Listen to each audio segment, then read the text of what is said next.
Hello and welcome back to another video. I'm Charlie and today I will be showing you all how to take apart a compact Macintosh. Now this particular design of Apple computers was introduced in 1984 and discontinued in the early 90s. And even though there were a bunch of different models that have a few different little features here and there, they all seem to have the same compact form factor, which is kind of okay to take apart. It's not difficult, it's just if you don't know what you're doing, this is a good guide for you. I'll be going over all the necessary steps to take apart a compact Mac, and in this video I'll be using a Macintosh SE as an example, which is sort of the one of the middle models of the lineup. And for the kinds of tools you'll need are pretty simple. You'll just need a long T15 Torx driver, and if you don't have one, you can just use what I have, which is just a regular one with a little extension like this, because you'll have to try, and I'll show you why you need it later. And you'll also need a screwdriver or an alligator clip, like a flat tip, or just a screwdriver with a wire connected to it using electric tape, like I am, to discharge the CRT, if you're willing to go that far. So anyway, without further ado, let's begin. Alright, so the first thing you want to do is you want to lay the computer down on its face with the back facing up.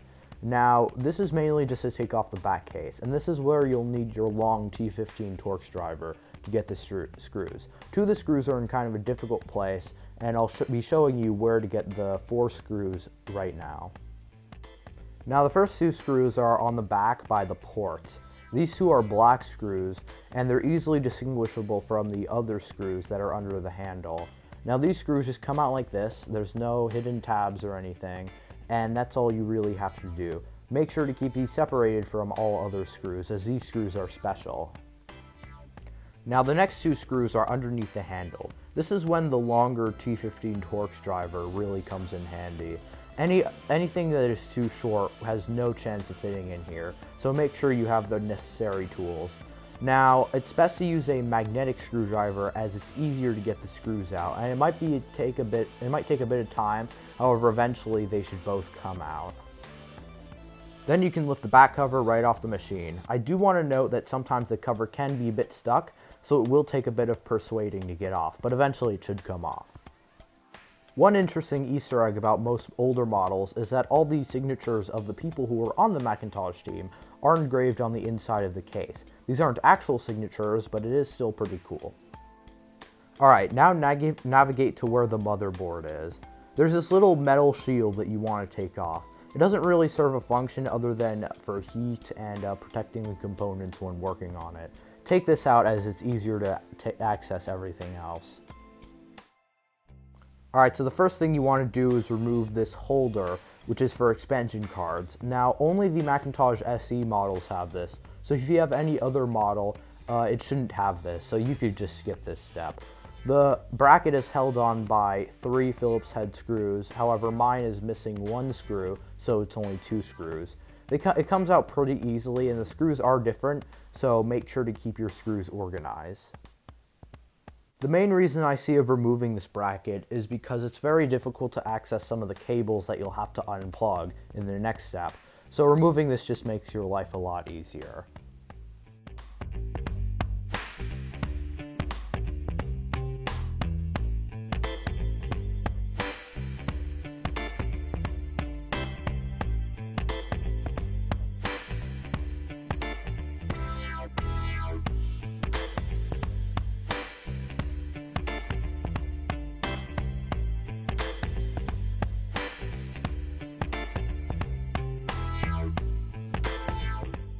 Next up, you'll want to remove all these cables. Now, the first cable I'm pulling out here is the cable for the floppy drive.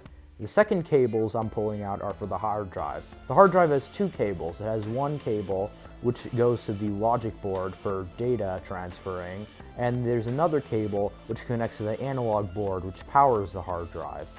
Now, some models do not have hard drives because they didn't come with them or they didn't support them.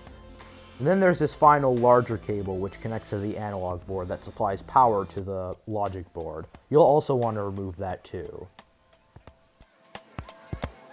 Now to remove the logic board. You don't actually pull it out all the way. There are these grooves on the side. You only pull it out partially until the grooves match up. Then you can twist it one way and then it comes out. And please note that there's a speaker cable that you want to remove too. You'll want to remove the speaker cable so you can completely take out the board from the machine. And then here we have the board. Now we're going to be removing the hard drive and floppy drive bracket. Now they're both connected together and they're held in by 4 screws. Again, I only have 3 screws in the demonstration because one of the screws is missing. Now, all you really have to do is just remove them and then the bracket should come undone. And you want to just pull it out when you're done. Here's another tip. Get one of these things. These are normally used for sorting out pills. However, I like to use them for sorting out screws. These can be pretty helpful in certain circumstances. Alright, now that you've done removing the screws, you should be able to lift this whole hard drive and floppy drive bracket right out of the machine. Again, in certain systems, they might not have a hard drive, so it'll appear smaller. Alright, now that we've removed all the regular components, it's time to get to the high voltage analog components. Now this can scare people, however, I'm going to show you all how to do this properly. You'll have to discharge the CRT, otherwise you might get an electric shock. But most of the time, the CRT is discharged anyway if you kept it off for a while. Here's where our flat tip screwdriver and alligator clip or wire comes in handy. What you want to do is you want to untighten this bolt over here on the corner of the CRT where the grounding wire is. And if you're me, you want to stick the cable under there and screw it down. You could just connect the alligator clip to this if you have one. Now what you want to do is you want to get the flat tip screwdriver and stick it under this suction cup until you touch the metal prongs in the middle. Once you've touched the metal prongs in the middle, it'll either spark or do nothing. If it does nothing, it is discharged. If it sparked, it is also discharged. And then once you got the spark, and once you've discharged it, then you can take off the suction cup. And just to be 100% sure that it's discharged, rub the screwdriver on the anode cap and the CRT. Now you can take off your screwdriver or alligator clip as you are done with it. Alright, now we have to remove the analog board. So there should be 2 screws on the bottom left hand corner, and you're going to want to remove these. These are pretty simple, and once you get them off, there should be a little metal shield that you could just pop right off. Keep the screws in the shield together as they are different to the other screws.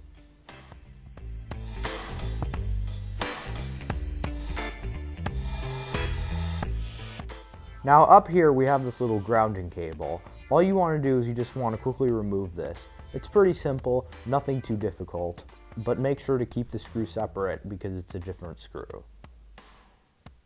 Now continuing on with the analog board. Now you'll see a bunch of screws that hold in the power supply bit of the board. Now I'm removing them in the video because I found it to be a bit easier to remove it separately. However, you can have the whole thing all together when you remove it. I just thought it was easier to take this part off individually, but that's how you remove the power supply if you don't want to remove the entire analog board. The power supply is held together by 3 screws. Now we have 2 more screws at the bottom over here. You'll want to remove these as well. Now, you should be able to lift the board out and it should be free. However, you're going to have to remove a couple cables before you can fully take it out. Taking a look at the CRT, there's this little board that you have to take off. Be very careful as you do not want to crack the CRT. Also, you'll want to remove this grounding cable over here as it's connected directly to the analog board. This screw uses the same T15 Torx driver as on the case screws, so this should be pretty easy and you should already have the necessary screwdriver. Then you have this cable over here which controls the magnets on the tube. You'll want to remove it.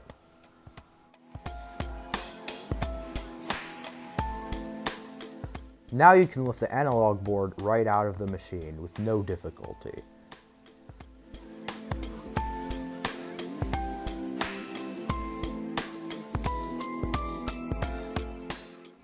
The only thing left in the case is the CRT and the frame. We'll start with the CRT as it's more fragile. The CRT is held in with 3 T15 Torx screws, and it doesn't require a long screwdriver. Normally it's held in with 4 Torx screws. However, one of the Torx screws was taken out because it was connected to the ground cable that we had to remove earlier. Taking out the screws isn't that difficult, and once you're done, you want to lift the CRT carefully out of the machine.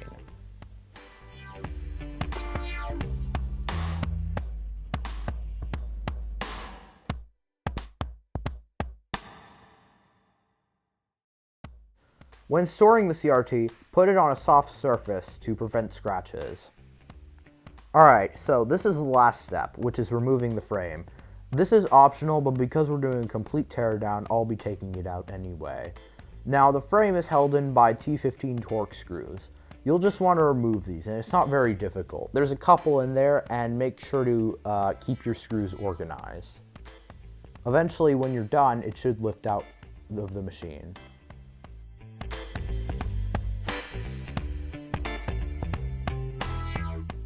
On this model, it has a speaker on the front, and this speaker is annoyingly connected by melted plastic. If you want to remove this, you'll have to use a knife or a razor blade and glue it back on, but I'm not going to do that here. And that is how you take apart a compact Macintosh. Now, Reassembly is very similar to Disassembly. You just basically do everything that I've just done, but in reverse. So let's go over that real quick. Starting in reverse, the first thing we're going to be putting back into the computer is the metal frame that holds all the components together. This just uses the same Torx screws that you separated earlier. Make sure the speaker cable goes through that little metal piece in the middle if this is an SE model. Otherwise, it'll be a bit weird and probably won't reach the desired area. You might have to jiggle the frame around until you actually get it to connect in properly. Then you can just screw in the screws normally and it should be secure.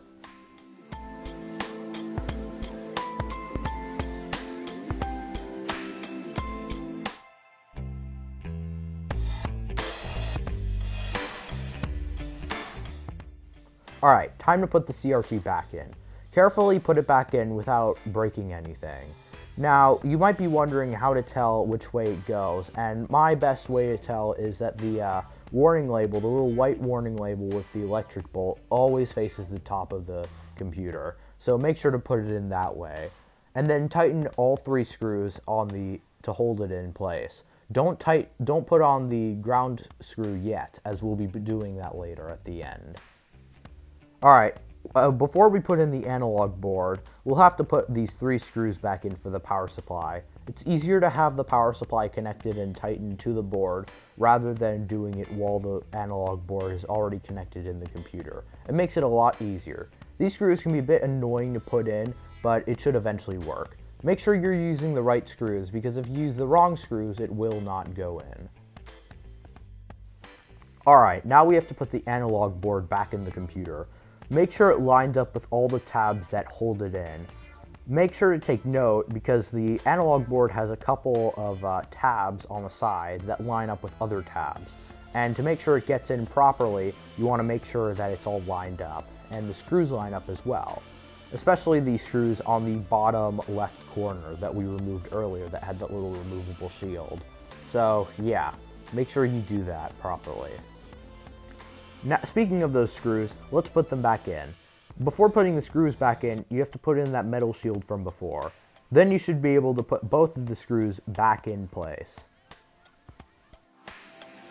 Then we have to put these 2 screws at the bottom back in. They simply go in like all the other screws. Now to plug back in all the cables. Let's plug in this cable first, the one for the magnets that connects from the tube. Let's also plug in the little circuit board from the back of the tube. Make sure it's tight, and make sure to be very careful not to crack it. And finally, let's put the anode cap back on.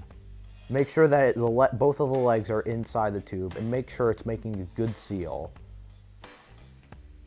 Now, before putting back in the logic board, here's my suggestion. Remove the PRAM battery. Now, the location of the battery varies on certain models, but on this model, it's on the board and soldered on. Certain models just have holders. I suggest removing it, as it only keeps the clock running while unplugged, so it doesn't really do anything that requires the computer to work. These batteries will explode and damage your board if you do not remove them, and they are most likely dead after a while. But be warned, do not remove these capacitors. They serve a completely different function. Even though they look similar, they are completely different and you do not want to remove them. Alright, now we have to put the drive bracket back in. Now notice there's these two little holes at the bottom of the case. You want to make sure that the drive bracket aligns with them, with these little notches over here. Otherwise, it will not go in properly and the drives will be hindered and will be useless, as the holes will not line up. So move all the cables out of the way and make sure that the drive bracket connects solidly inside the machine. Moving back to this bottom area, now we have to tighten these 4 screws back in again. Again, these are different screws, so make sure you keep your screws organized. This should hold in the hard drive and floppy drive bracket well. And if the screws are a bit weird, you might have not have connected it in properly. So make sure that everything is aligned up perfectly. Now we have to put the logic board back in. Now you have to do a special method of doing this. And this involves a speaker cable, as it can be pretty annoying to put in normally. So just plug in the speaker cable and then put one side of the board in the grooves on the left. Then make sure that the grooves on the right line up to the metal chassis. Then push it in and then push it down. Now you have the speaker cable and the board back in properly. Now flip the computer over again like so and start plugging in all your cables. Let's start off with the hard drive cable. This cable just plugs in like so.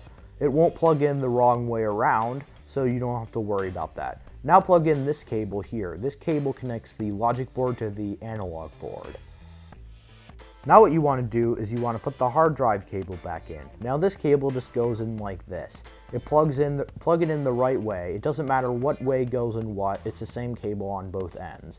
Then plug it into this area over here. This is where the hard drive plugs in. It's a larger cable than the floppy drive, so it would be hard to confuse them. After the hard drive, plug in the floppy drive. Again, some models do not have a hard drive and just have a floppy drive, so that's all you'll have to worry about.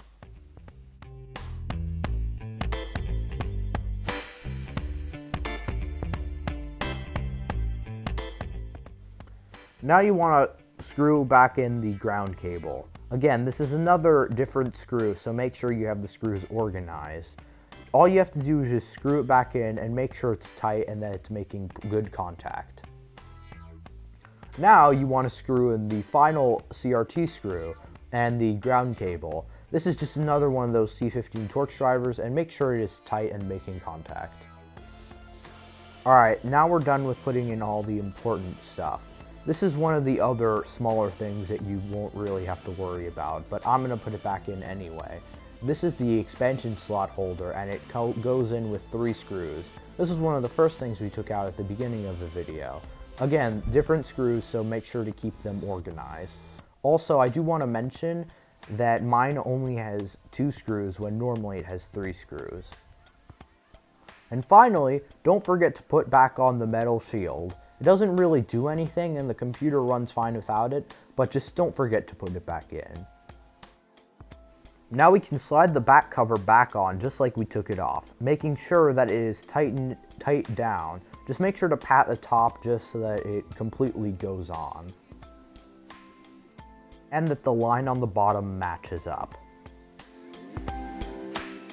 Now we're going to put on the back case screws back on their places.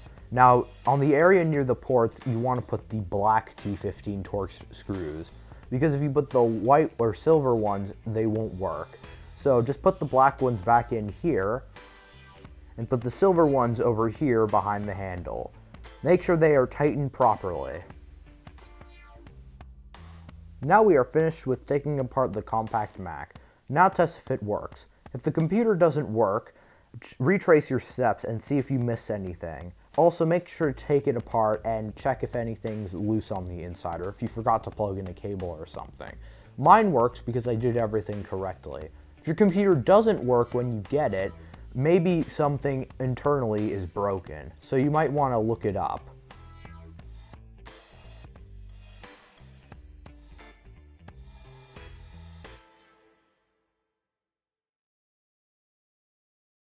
So that'll end it for today's video on how to fully disassemble and reassemble a compact Macintosh. If you did enjoy, please leave a like, and if you are interested in this kind of content, subscribe so that you don't miss any more content that I upload.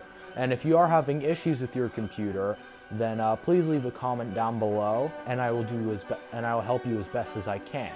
And as always, thank you for watching, and have a wonderful day.